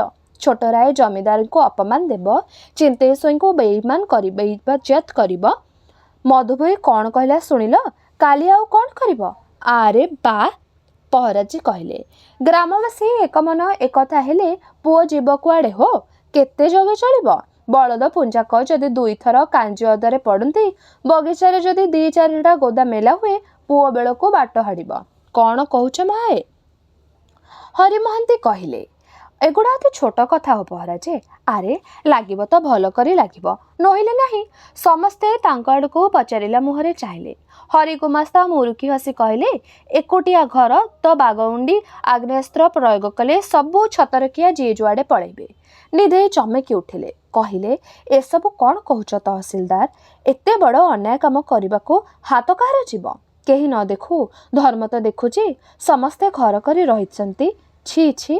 ଗୋବିନ୍ଦ ପ୍ରଧାନେ କପାଳରେ ହାତ ବୁଲାଇ କହିଲେ, ଆପଣମାନେ ସମସ୍ତେ ମାମଲତକାର, ମୁଁ ଆଉ କହିବି କ'ଣ? ମାଛିଟାଏ ଘରଟି ଦେବାକୁ ଯାହା ସବୁ କହିବାର ହେଲେ ସେଗୁଡ଼ା କଥା ନା କହନି। କାମ ଏପରି ବାଗରେ କରିବାକୁ ହେବ, ଯହିଁରେ ଶନିଆର ଟେକିଲା ମୁଣ୍ଡ ହେବ ତଳକୁ। ସ୍ୱଇଁଏ ହାତରେ ତାର କାନ ଧରି ଉଠ ବସ କରିବେ, ତୁଣ୍ଡରୁ ତାର ବଚନ ବାହାରିବ ନାହିଁ। ପହରାଜୀ କହିଲେ, ଏମିତି କଥା? ପ୍ରଧାନେ ଭଣିଲେ, ନୁହେଁ ତ ଆଉ କ'ଣ? ତେବେ ସବୁ କଥାର ସବୁର ଭଲ ହୁଏ। ଚିନ୍ତେଇ ଦୀର୍ଘଶ୍ୱାସ ଛାଡ଼ି ପଚାରିଲେ, କ'ଣ କରିବାକୁ ହେବ? ମୁଁ ତ ସେଇଆ ଚାହେଁ। ନିଧେଇ ଆଗ୍ରହରେ କହିଲେ, ସେତିକି ତ ଲୋଡ଼ା। ଶନେଇ ଯଦି ହାତ ମୁଠା ଭିତରକୁ ଆସେ, ତାକୁ ଯେଉଁ ଛତରଖିଆମାନେ ମତେଇଛନ୍ତି ସେମାନେ ଯଦି ଦୂରେଇ ଯାଆନ୍ତି, ସେ ପୁଣି ବାଟକୁ ଫେରିବ। ଆମେ ତାର ଭଲ ଚାହୁଁ। ଯାହା ଆପଣ ଭାବୁଛନ୍ତି ଅକ୍ଲେଶରେ ସବୁ ସେହିପରି ହୋଇପାରିବ। ତେବେ ସମୟ ଲୋଡ଼ା, ଧନ ଲୋଡ଼ା। ଚିନ୍ତେଇ ପଚାରିଲେ, ଧନ? ହଁ, ଧନ। ଶନିର ଚୁଟି ଛୋଟରାୟ ହାତରେ ଧରିଲେଣି। ଜମିଦାର ମଣିଷ, ଏକବାଗିଆ ଲୋକ। ଆପଣ ମଙ୍ଗେଇ ପାରିଲେ ସେ ପୁଣି ବାଟକୁ ଫେରିବ। ଆମେ ତାର ଭଲ ଚାହୁଁ। ଯାହା ଆପଣ ଭାବୁଛନ୍ତି ଅକ୍ଲେଶରେ ସବୁ ସେହିପରି ହୋଇପାରିବ। ତେବେ ସମୟ ଲୋଡ଼ା, ଧନ ଲୋଡ଼ା। ଚିନ୍ତେଇ ସ୍ୱାଇଁ ପଚାରିଲେ, ଧନ? ହଁ, ଧନ। ଶନେଇର ଚୁଟି ଛୋଟରାୟ ହାତରେ ଧରିଲେଣି। ଜମିଦାର ମଣିଷ, ଏକବାଗିଆ ଲୋକ। ଆପଣ ମଙ୍ଗେଇ ପାରିଲେ ହେବ, କିଛି ନାହିଁ। ସଲାମି ଲୋଡ଼ା। ସଲାମି? ହଁ, ସଲାମି। ଶନେଇର ଘରଟିଅ ସମ୍ପତ୍ତି ସବୁ ହେବ ଆପଣଙ୍କର। ଦାଣ୍ଡଭାରେ ଏତେ ଗୁଡ଼ିଏ ସମ୍ପତ୍ତିର ମୂଲ୍ୟ 2000ରୁ କମ୍ ହେବ ନାହିଁ। ଆପଣ ଯଦି 1000ଟିଏ ଟଙ୍କା ସଲାମି ଦେବାକୁ ଆଗଭର ହୁଅନ୍ତି, ବାକି କଥା ମୁଁ ବୁଝିବି। ଦଖଲ? ଆରେ ଶନେଇ କ'ଣ ଘରେ ଅଛି? ସେ ତ କେତେଦିନ କୁଆଡ଼େ ପଳାଇ ଗଲାଣି। ଖଜଣା ବାକି, ନାଲିସ, ନିଲାମ, ଦଖଲ ସବୁ ହେବ। ଦଖଲ ନେବା କାମ କ'ଣ ଗ୍ରାମବାସୀଙ୍କ ଆଗରୁ ବଳି ପଡ଼ିବ କି? ତେବେ କଥା ହେଉଛି, ଜମିଦାର ଛାଡ଼ିଲେ ହେଲା। ଜମିଦାରଙ୍କ ମୁହଁରେ ସଲାମି ପଡ଼ିଲେ ଜାଣ ସବୁ ହେଲା। କଥାଟା ଠିକ୍ ବୁଝିପାରିଲେ ନାହିଁ ପ୍ରଧାନେ? ପ୍ରଧାନେ ହସିଲେ, କହିଲେ, ବୁଝାଇ ଦେବି, ଆପଣ ଟିକେ ଥୟ ଧରନ୍ତୁ। ପ୍ରଧାନେ ସମସ୍ତଙ୍କ ଆଡ଼କୁ ଚାହିଁଲେ। ମହାନ୍ତିଏ, ପହରାଜେ, ନିଧେଇ ସମସ୍ତେ ବୁଝିପାରିଲେ ବିଷୟଟି ଗୁପ୍ତ। ଧୀରେ ଧୀରେ ସମସ୍ତେ ପଦାକୁ ବାହାରିଗଲେ। ଆଗ୍ରହରେ ପ୍ରଧାନେ ତୁନି ତୁନି ତାଙ୍କର ମନ କଥା ବଖାଣିଲେ। ଚିନ୍ତେଇ ସବୁ ଶୁଣିଲେ। କହିଲେ, ବେଶ ତ, ତାହେଲେ ଚାଲନ୍ତୁ। ଆପଣଙ୍କ ସଙ୍ଗେ ମୁଁ ଜମିଦାରଙ୍କ ପାଖକୁ ଆଗ ଯିବି। ଟଙ୍କା ଖରଚ କଥା ମୁଁ ଭାବୁନାହିଁ। ଭାବୁଛି କେମିତି ତାକୁ ହାତ ମୁଠା ଭିତରେ ପାଇବି। ଥରେ ହାବୁଡ଼ରେ ପଡ଼ିଲେ ତାର ବିଷ ଦାନ୍ତ ଭାଙ୍ଗିଦେବି ପ୍ରଧାନେ। ଖାଲି ତମର ମଦତ ଲୋଡ଼ା। ଗୋବିନ୍ଦ ପ୍ରଧାନଙ୍କ ସଙ୍ଗେ ଚିନ୍ତେଇ ସ୍ୱାଇଁ ନିୟମର ଜମିଦାରଙ୍କ ଘରକୁ ଗଲେ। ସେଠାରେ 2 ଦିନ ରହିଲେ। ଛୋଟରାୟ ସଲାମି ନେଲେ 1000 ଟଙ୍କା। ପ୍ରଧାନେ 200 ଟଙ୍କା ପାନଖିଆ ଅଣ୍ଟାରେ ଖୋସିଲେ। ତାପରେ ପ୍ରଧାନେ ଓ ସ୍ୱାଇଁଏ ଯାଜପୁର ଗଲେ। ଖଜଣା ବାକି ପାଇଁ ସନେଇ ପ୍ରଧାନରେ ନାମରେ ଯେଉଁ ମକଦ୍ଦମାର ରୁଜୁ କରାହୋଇଥିଲା, ପ୍ରଧାନେ କୌଶଳରେ ସେସବୁ ଏକଥରପା ଡିଗିରି କରେଇ ପାରିଛନ୍ତି। ସବୁ ସନେଇ ପ୍ରଧାନ ଘରେ ଲଟକଣ ଜାରି ହୋଇଛି। କୋର୍ଟ ପିଅନ ବିଷ୍ଣୁପୁର ଯାଇ କେବଳ ଘର ଓ ଜମିବାଡ଼ି ଚିହ୍ନ ଆସିଛି। ଜମିଦାରଙ୍କର କଚେରୀ ଘରେ ସମନ ଉପରେ ଲଟକଣ ଜାରି ରିପୋର୍ଟ ଲେଖା ହେଇଛି। ବିଷ୍ଣୁପୁରର ଜମିଦାରଙ୍କ ହାତତଳିର ଲୋକେ ସେଥିରେ ସାକ୍ଷୀ ପଡ଼ି ସ୍ୱାକ୍ଷର କରିଛନ୍ତି। ହାକିମଙ୍କର ସନ୍ଦେହ କରିବାର କାରଣ ନାହିଁ। ପେସ୍କାର ଗୋବିନ୍ଦ ପ୍ରଧାନଙ୍କର ନିଜର ଲୋକ, ଅତି ପ୍ରିୟ। ଦିହେଁ ବେକରେ ତୁଳସୀ ପିନ୍ଧନ୍ତି, ଚୈତନ୍ୟ ଚରିତାମୃତ ପଢ଼ନ୍ତି, ଆଉ ଯାଜପୁରରେ କେବେ କେମିତି ଅଷ୍ଟପହରୀ ହେଲେ ହାତ ଟେକି ଟେକି ଢଳି ଢଳି ସବା ଆଗରେ ନାଚନ୍ତି। ପେସ୍କାର ନିର୍ମାୟ ପୁରୁଷ। ଏକତରଫା ଡିଗ୍ରୀ, ସେମିତି ଏକତରଫା ନିଲାମ ଇସ୍ତାହାର ଜାରି। ପଚାରିବା ଅମଲା ଜାଣନ୍ତି। ଦୁର୍ଭିକ୍ଷ ଫେରନ୍ତା ଛତରାଟାଏ, କିଏ ସେ ସନେଇ ପରିଡ଼ା? ଜମି କେଇମାଣ ପଟା ନେଇଥିଲା ସିନା, ଘର ଦ୍ୱାର ଛାଡ଼ି କେବେଠୁ କୁଆଡ଼େ ପଳେଇଲାଣି। ଚୁଲି ଟିକେସ ତ କେବେ ଦେଇନାହିଁ। ପଳାତକ ପ୍ରଜାର ଜମିକୁ କ'ଣ ଜମିଦାର ସେମିତି ଦଖଲ ନେଇ ନଥାନ୍ତେ କି? ତେବେ କୋର୍ଟ ଜରିଆରେ କାମ କଲେ ସବୁ ସୁବିଧା, ନହେଲେ କେତେବେଳେ କିଏ କ'ଣ କହିବ? କୋର୍ଟ ଛାମୁରେ ସବୁ ଲୋକଙ୍କର ଆଗରେ ପଳାତକ ସନେଇ ପରିଡ଼ାର ଘର ଡିହ ଜମି ବାଡ଼ି ସାମାନ୍ୟ କେଇଟି ଟଙ୍କାକୁ ଚିନ୍ତେ ସ୍ୱଇଁ ଗୋପୀନାଥଜୀଉ ଠାକୁରଙ୍କର ମାର୍ଫତଦାର ହୋଇ ନିଲାମ ଧରିଲେ। ପ୍ରଧାନ ପୁଅ ଗୋବିନ୍ଦ ନିମକ ସଚ୍ଚା ଚାକର। ଜମିଦାରଙ୍କ ତରଫରୁ 2 ଡାକ ହାଙ୍କଥିଲେ ସିନା, ଠାକୁରଙ୍କର ନାମ ଶୁଣି ଧର୍ମୀୟ ପୁରୁଷ ପଛେଇ ରହିଲେ। ତାପରେ ଜମିଗୁଡ଼ା ତା କେବଳ ପତିତ ବାଲିଆ ହକାମି ଛାଡ଼। ଦଖଲ ନେବା ସମ୍ବନ୍ଧରେ ଅନ୍ୟ କେତେ ବିଷୟରେ ପରାମର୍ଶ କରି ଆଉ କେତେ କ'ଣ ଗୁପ୍ତ କାମ କରି ଚିନ୍ତେଇ ସ୍ୱଇଁ ଦୁର୍ଗାପୁର ଫେରିଲେ। ମନ କଥା ମନରେ ଥାଏ। ନିଧେଇ ସ୍ୱଇଁଙ୍କୁ ମଧ୍ୟ କିଛି କହିଲେ ନାହିଁ। ଦୁର୍ଗାପୁରର ସବୁ କାମ ଶେଷ ହୋଇଛି। ପିଲା କୁଟୁମ୍ବ ଧରି ଆଉ ସେଠାରେ ଅଧିକ ଦିନ ରହିବା ଲୋଡ଼ା ନାହିଁ। ହରି ମହାନ୍ତି ସବୁ ବିଷୟରେ ବୁଝାସୁଝା କରୁଥାନ୍ତୁ। ତାଙ୍କର ଭଜଣାଜାଟି ବି ପାରି ଉଠିଲାଣି। ଲେଖାପଢ଼ାରେ ଦୋରସ୍ତ, କାମକାର୍ଯ୍ୟରେ ଧୁରନ୍ଧର ହେଲାଣି। ସମସ୍ତେ ବିଷ୍ଣୁପୁର ଫେରିଗଲେ କୌଣସି ବିଷୟ ଅଚଳ ରହିବ ନାହିଁ। ଚିନ୍ତେଇ ସ୍ୱଇଁଙ୍କର ଏହି ପରାମର୍ଶରେ ସମସ୍ତେ ରାଜି ହେଲେ। ଏକା ଅମଙ୍ଗ ହେଲା ଧୋବି। ଦିନ ରାତି ତାର ଠାକୁର ଘରେ କଟୁଛି। ପୂଜା ବେଳେ ପୂଜା, ଅନ୍ୟ ସମୟରେ ପୁରାଣ ପୋଥି ପଢ଼ାରେ ମନ। ଠାକୁରଙ୍କ ନୀତି ବଢ଼ିଲେ ଅତିଥି ଅଭ୍ୟାଗତଙ୍କର ଖବର ବୁଝି 2 ବେଳା 2 ମୁଠି ଆହାର। ଆଜି ଏକାଦଶୀ, କାଲି ସୋମବାର, ଏହିପରି କେତେ ବାରବ୍ରତ ନିର୍ଜଳ ଉପବାସ କରୁଛି। ନିତାନ୍ତ ଆବଶ୍ୟକ ନ ହେଲେ ବେଶୀ କଥାବାର୍ତ୍ତା କରୁନାହିଁ। ଘରର ଖବର ଅନ୍ତର ସବୁ ତ ତାର ଖୁଡ଼ି ବୁଝୁଛନ୍ତି। ସେଥିପାଇଁ ସେ ନିଶ୍ଚିନ୍ତ। ସମସ୍ତେ ଧୋବିର ଏପରି ପରିବର୍ତ୍ତନ ଲକ୍ଷ୍ୟ କରୁଛନ୍ତି, କିନ୍ତୁ ଭରସି କରି କେହି କିଛି ପଚାରନ୍ତି ନାହିଁ। ଯାଜପୁରରୁ ଫେରି ଚିନ୍ତେଇ ସ୍ୱଇଁ ମାସେ 15 ଦିନ ଝିଅର ଗତିବିଧି ଲକ୍ଷ୍ୟ କଲେ। ବିଷ୍ଣୁପୁର ଯିବାକୁ କେତେଥର କହିଲେ। ଧୋବିର ସେ ଏକା କଥା, ନା ବାପା, ମୋର କର୍ମଭୂଇଁ ଏଇଠି, ଯେଉଁଠି ମୋର ଶାଶୁ ଶ୍ୱଶୁର ସ୍ୱାମୀ ମାନିଛନ୍ତି, ଯେଉଁଠି ମୋର ବୋଉ କଲବଲ ହୋଇ ମରିଛି। ସେ ସ୍ଥାନ ଛାଡ଼ି ମୁଁ ଆଉ କୁଆଡ଼େ କାହିଁକି ଯିବି? ଆପଣ ଏଇଠି ରୁହନ୍ତୁ ବାପା, ଦାଦା ତ ଦୁର୍ଗାପୁରରେ ଅଛନ୍ତି। ଖୁଡ଼ି ପିଲାମାନଙ୍କୁ ନେଇ ସେଇଠି ଯାଇ ରହନ୍ତୁ। ସେଠାକାର ଖବର ଅନ୍ତର ଦାଦା ବୁଝିବେ। ଚିନ୍ତେଇ ସ୍ୱଇଁ କହିଲେ, ଭଲ ଦିଶିବ ନାହିଁ ମା। କେହି କିଛି ନ କହିଲେ ମଧ୍ୟ ମୋ ମନ ମୋତେ କହୁଛି, ଝିଅ ଘରେ ବାପ ବେଶଦିନ ରହିବା ଉଚିତ ନୁହେଁ। ବାପ ପାଖରେ ସିନା ଝିଅର ଅଳିଅର୍ତ୍ତରିକିରି ମାଲୋ ବଳବୟସ କଲା। ଗୋପୀନାଥଜୀଉ ଠାକୁରଙ୍କ ପାଇଁ କିଛି କରିପାରିଲି ନାହିଁ। ମନ୍ଦିର ଫାଟି 2 ଫାଳ ହେଲାଣି। କେତେବେଳେ ତାର କେଉଁ ଠିକଣା? ସତେକି ଯଦି ମୋ ହାତରେ ମରାମତ ନ ହୁଏ ଆଉ କିଏ କରିବ? ଚିନ୍ତେଇ ସ୍ୱଇଁଙ୍କର ଝୁଙ୍କି ମନରେ ଆଶା ଅଛି। ସନେଇର ସମ୍ପତ୍ତି ବାଡ଼ି ହାତକୁ ଆସିବ। ଗ୍ରାମବାସୀମାନଙ୍କୁ ମତାଇ ପାରିଲେ ରାତି 2 ପହରେ ସନେଇ ପରିଡ଼ାକୁ ଘରୁ କାଢ଼ି ଦେଇ ପାରିବେ। ଛତର ଖିଆ ପରି କିଏ କୁଆଡ଼େ ମାଡ଼ ଖାଇ ପଳାଇବେ। ପାଗଳୀ କଇଁର ବେକରେ ହାତ ଦେଇ 7 ପରବତ 13 ନଈ ପାରି କରି ଦେବେ। ତାପରେ ସନେଇ ଯିବ କୁଆଡ଼େ? ତାର ପାଗଳାଳି ଭାଙ୍ଗିବ। ସେ ଜାତି ହେବ, ସମାଜରେ ମିଶିବ। ଧୋବିକୁ ତାରି ହାତରେ ସମର୍ପି ଦେଇ ସେ ନିଶ୍ଚିନ୍ତ ହେବେ। ଅଧେ ସମ୍ପତ୍ତି ସନେଇର ନାମରେ ଲେଖିଦେଇ ସେ ସୁଖରେ ଆଖି ବୁଜି ପାରିବେ। ଧୋବିକୁ ପାଖକୁ ନ ନେଲେ ସେ ନିଶ୍ଚିନ୍ତ ହୋଇପାରିବ ନାହିଁ। ଅଭିମାନରେ ସେ ଯାହା କରୁଛି, ଦିନକୁ ଦିନ ତାହା ବଢ଼ିବ ସିନା, ପରେ ତାକୁ ବୁଝାଇ ବାଟକୁ ଫେରାଇ ଆଣିବା କଷ୍ଟ ହେବ। କହିଲେ, ଧୋବିଲୋ, ତୁଇ ମୋର ମା, ତତେ ପାଖରେ ନ ପାଇଲେ ମୁଁ ବଞ୍ଚିବି କେମିତି? ବେଳ ଅବେଳରେ ତୋର ହାତରୁ ପାଣି ମୁନ୍ଦିଏ ପିଇଲେ ମୋର ଆତ୍ମାକୁ ଶାନ୍ତି ହେବ। ହେଉ ମା, ତୁ ଆଉ କିଛି ଦିନ ଏଇଠି ରହ। ତୋ ଖୁଡ଼ି ହେରିକା ପରେ ତାକୁ ବୁଝାଇ ବାଟକୁ ଫେରାଇ ଆଣିବା କଷ୍ଟ ହେବ। କହିଲେ, ଧୋବିଲୋ, ତୁ ତ ମୋର ମା, ତୁ ପାଣି ନ ଦେଲେ ମୁଁ ବଞ୍ଚିବି କେମିତି? ହେଉ ମା, ତୁ ଆଉ କିଛି ଦିନ ଏଇଠି ରହ, ତୋ ଖୁଡ଼ି ହେରିକା ଏଇଠି ବି ରୁହନ୍ତୁ, ମୁଁ ବିଷ୍ଣୁପୁର ଯାଉଛି। କିଛି ଦିନ ଛାଡ଼ି ପୁଣି ଆସି ତମକୁ ସବୁ ନେଇଯିବି। ଚିନ୍ତେଇ ସ୍ୱାଇଁ ବିଷ୍ଣୁପୁର ଚାଲି ଆସିଲେ। କିଛି ଦିନ ପରେ ଗୋବିନ୍ଦ ପ୍ରଧାନଙ୍କ ସାଙ୍ଗରେ କୋଟ ପିଅନ ବିଷ୍ଣୁପୁରରେ ପହଞ୍ଚିଲା। ଦାଣ୍ଡ ମଝିରେ ଦେଣ୍ଡୁରା ପିଟି ହେଲା। ଗାଁ ଲୋକେ ଦେଣ୍ଡୁରା ପିଟି ଶୁଣିଲେ, କିନ୍ତୁ କାହିଁକି ଯେ ପିଟା ହେଉଛି କିଛି ଜାଣିପାରିଲେ ନାହିଁ। ଗୋବିନ୍ଦ ପ୍ରଧାନଙ୍କର କୌଶଳରେ ସନେଇର ଘରଡିହ ଜମିବାଡୁ ସବୁ ଚିନ୍ତେଇ ସ୍ୱାଇଁ କୋର୍ଟ ଜରିଆରେ ଦଖଲ ନେଲେ। ମୁଖିଆ ଗ୍ରାମବାସୀମାନେ ଦଖଲ ନାମରେ ସାକ୍ଷୀ ପଡ଼ିଲେ। ସନେଇପଡ଼ିର ଘରେ ଥାଇ ମଧ୍ୟ ପଳାତକ। ଆଇନର ଫାଙ୍କ ବାଟେ ରସା ତଳକୁ ସେ ଗଳି ପଡ଼ିଛି। ଚିନ୍ତେଇ ସ୍ୱାଇଁ ଦୀର୍ଘଶ୍ୱାସ ଛାଡ଼ିଲେ। ପହରାଜଙ୍କ ମୁହଁକୁ ଚାହିଁ କହିଲେ, ଏଥର? ପହରାଜେ ଟିକିଏ ନାକ୍ସ ଶୁଙ୍ଘି ଚୁଟି ଦୋହଲାଇ କହିଲେ, ଧନ୍ୟ ଗୋପୀନାଥ ମହିମା, ସବୁ କାମ ସୁରୁଖୁରୁରେ ହୋଇଗଲା। ଏଥର ଯେତେବେଳେ ଆପଣ ଆଙ୍ଗୁଠି ଦେଖାଇବେ, ଏକ ମୁହୂର୍ତ୍ତରେ ଗ୍ରାମବାସୀ ସନେଇ ପରିଡ଼ାର ବେକରେ ହାବୁକା ଦେଇ ଗାଁ ଗହୀର ପାରି କରିଦେଇ ଆସିବେ। ଆଉ ଗୁଡ଼ାକ ତ ମଶା ମାଛି।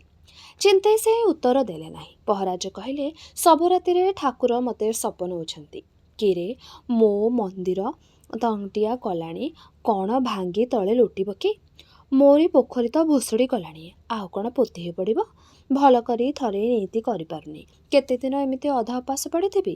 ଯାହା କହ ସ୍ୱାଇଁ, ଠାକୁରଙ୍କ ପ୍ରତି ଅବହେଳା କରୁଥିବାରୁ ଆମର ଆଜି ଏ ଅବସ୍ଥା ହୋଇଛି।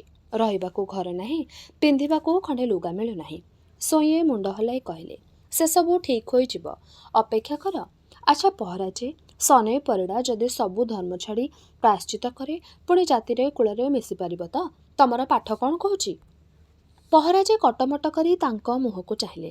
ଚିନ୍ତେଇ ସ୍ୱାଇଁ କହିଲେ, ତମେ ବ୍ୟସ୍ତ ହୁଅ ନା, ଠାକୁରଙ୍କର ସମ୍ପତ୍ତି ଠାକୁରଙ୍କର ରହିବ। ତମ ନାମରେ ମାରଫତଦାରୀ ମୁଁ ରେଜିଷ୍ଟ୍ରି କରିଦେବି। ସନେଇ ପରିଡ଼ା ଗାଁ ପିଲା, ଯଦି ତାର ବୁଦ୍ଧି ଫେରେ, ଯଦି ସେ କୂଳରେ ମିଶେ, ମୁଁ ତାକୁ ଜମି ଦେବି, ଘର ତୋଳାଇ ଦେବି, ବାହା କରେଇଦେବି, ସେ ସୁଖରେ ରହୁ। ଚିନ୍ତେଇ ସ୍ୱାଇଁଙ୍କ ମନର କଥା ପହରାଜେ ବୁଝିଲେ ନାହିଁ। ଥଙ୍ଗି ଥଙ୍ଗି କହିଲେ, ଖୋଜିଲେ ପାଠ ଅବଶ୍ୟ ମିଳେ ସ୍ୱାଇଁ, କିନ୍ତୁ ଗୋଟେ ଧର୍ମଛଡ଼ା ଛତରା ଅବାଧ୍ୟ ଅଧା ପାଗଳା ଲୋକଟା ପାଇଁ। ବାଧା ଦେଇ ସ୍ୱାଇଁ କହିଲେ, ମୁଁ ସେ କଥା ଜାଣେ। ତମେ ପରିଶ୍ରମ କରି ପାଠ ଖୋଜି ବାହାର କର, ଠାକୁର ମନ୍ଦିର ମରାମତ କରିବା ପାଇଁ ଭଲ ମିସ୍ତ୍ରୀ ଡକାଅ, ଜିନିଷପତ୍ର ଯୋଗାଡ଼ କର, ଯେତେ ଟଙ୍କା ଲୋଡ଼ା ହବ ମୁଁ ଦେବି। ଯାଅ, ଲାଗିପଡ଼। ପହରାଜେ କଇଲାଣ କରି ବାହୁଡ଼ିଲେ। ଭଲ ଦିନ ଦେଖି ମନ୍ଦିର ମରାମତି କାମ ଆରମ୍ଭ କରାଗଲା।